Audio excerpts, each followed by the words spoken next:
Dans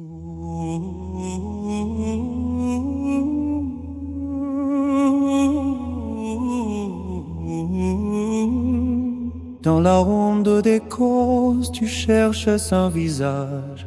Chaque chose appelle son père et puis l'origine s'enfuit. Le mental frissonne, veut un créateur sage. Il tisse un dieu pour calmer le vertige de la nuit. Mais écoute, l'intellect y pèse le néant. Rien ne sort du rien. Et quelque chose a toujours existé, pas un être suprême, mais une substance au champ, simple et première, sans forme à démêler. Imagine un fil premier, sans nœud et sans partie, d'où naissent étoiles, abeilles et machines en secret.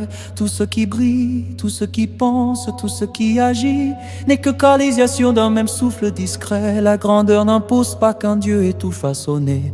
Des élites de l'univers peuvent jouer des mondes comme on rêve. Ce qui paraît divin à l'esprit encore tout effarouché, n'est que puissance relative qui au plus petit se relève. Conscience, intelligence, volonté exige des rameaux.